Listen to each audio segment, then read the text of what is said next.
Hey everybody, it's Anthony, and like most of you, I've been having conversations for the last 6 months with people about Obamacare. Now, because I try to maintain friends on both sides of the political aisle, I've been having a lot of conversations with people who support Obamacare and believe it's the best thing since sliced bread, but I've also heard from a lot of people that are adamantly opposed to the legislation or to the law and believe that it's the worst thing that's ever happened to our country. It's going to bankrupt us. It's going to destroy families. It's going to kill the family dog and all sorts of other things. And I kind of wanted to make a recording where I discuss my personal views on Obamacare, because I'm actually one of the few libertarians that I know that doesn't believe Obamacare is completely evil and could even support it in a limited way if some things were changed. So let's break down what Obamacare is. We're not really going to break it down. We're just going to make a statement. Obamacare is a law that took effect on October 1 of this year that mandates that every American citizen who's over the age of 18 have health insurance. Now, most people get their health insurance through their jobs, but that leaves a huge swath of temporary workers, part-time workers, and unemployed who simply don't have health insurance.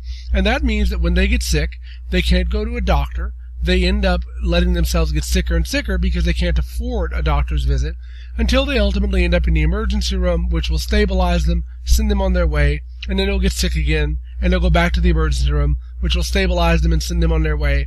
And the cycle repeats until ultimately they've racked up a $100,000 bill from emergency room visits and are forced to walk away from it because they simply can't pay it. If they could pay that, they would have gone to the doctor to begin with.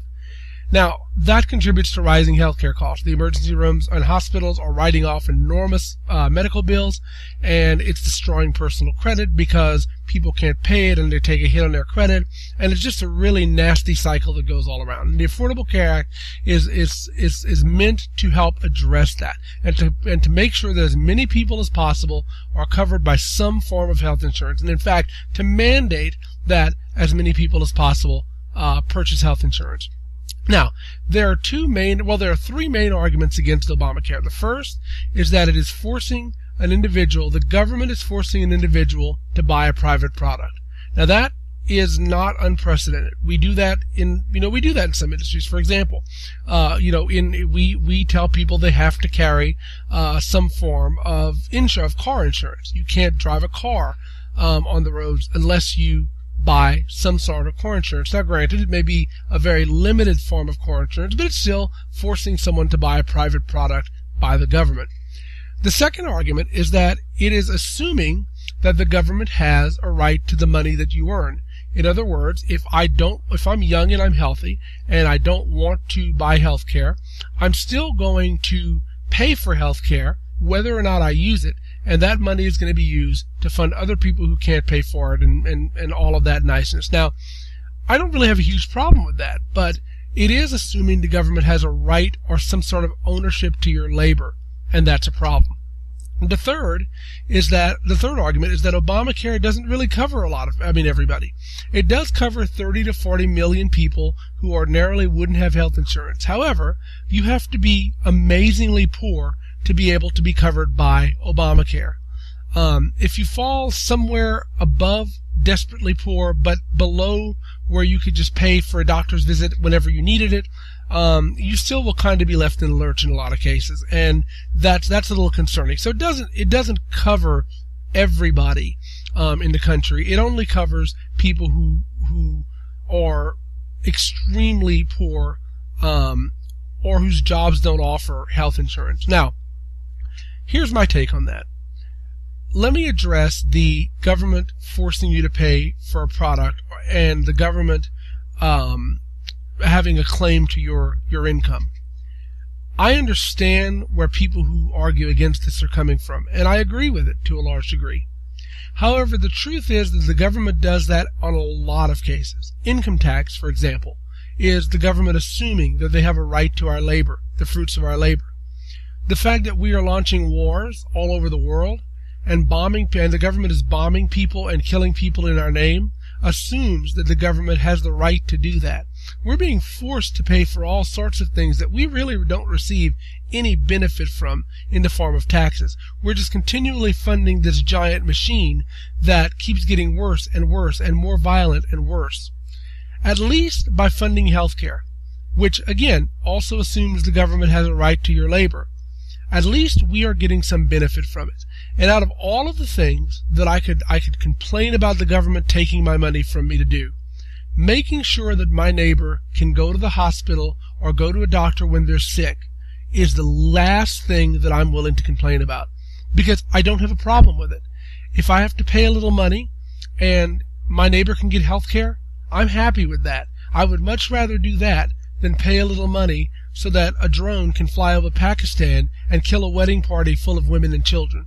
I would much rather do that than pay a government that will then use the money that I'm paying it to build an enormous spy machine that invades every part of my life. And so I guess that's really where I am on Obamacare. I don't think that is the answer. I think that it's going to be a huge disaster. I think it's leaving people that truly need health care, those people that are between desperately poor and able to afford health care, and there's a large section of them.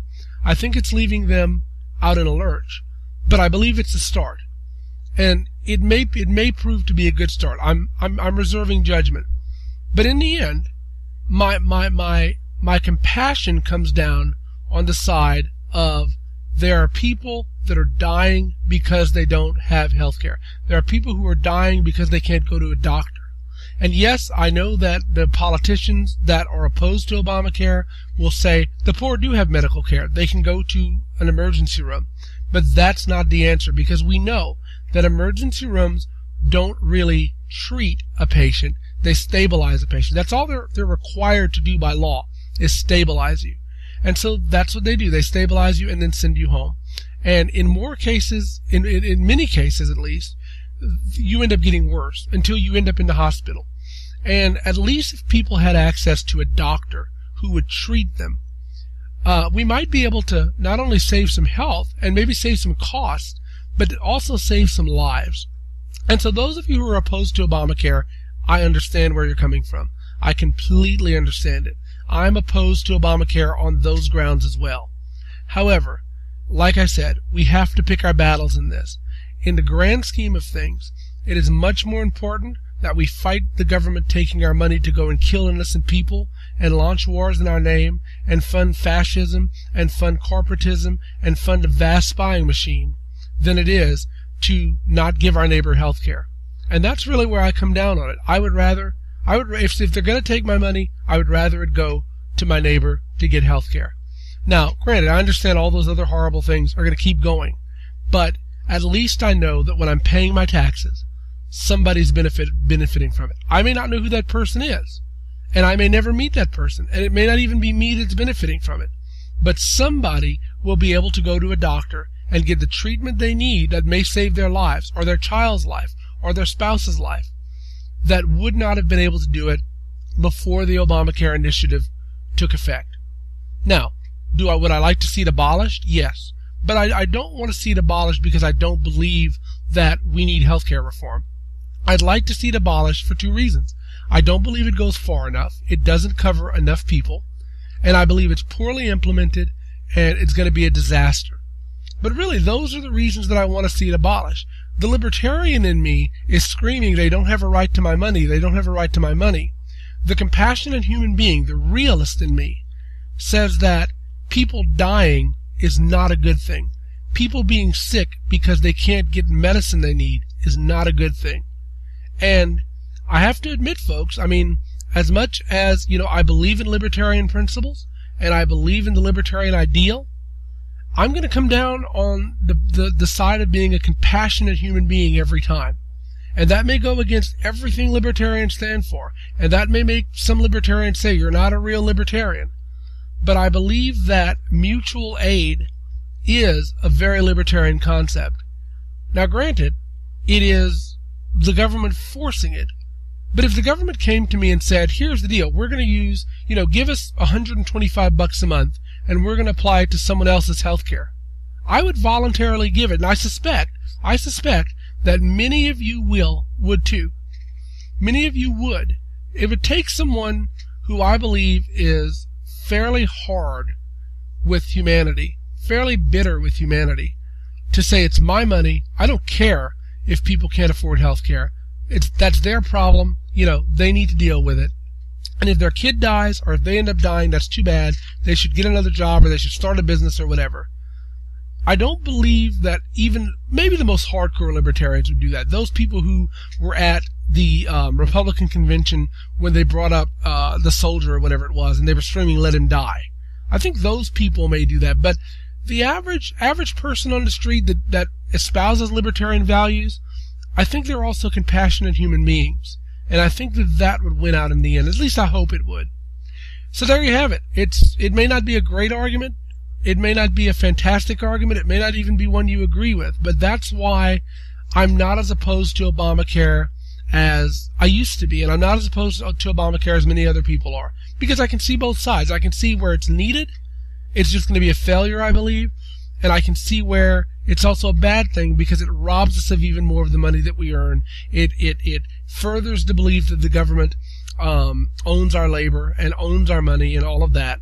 But in the end, like I said, I don't care about that. In this case, I want my neighbors and my friends and my loved ones and people I don't know even, people I may never meet in my entire life. I want them to be well, and I want them to have a chance at getting well. I don't want them to die because I'm too greedy and I don't want to pay money because the federal government is stealing it from me. In this case, I don't really care, to be honest. So I'd be interested in your comments. Thanks a lot, and have a great evening.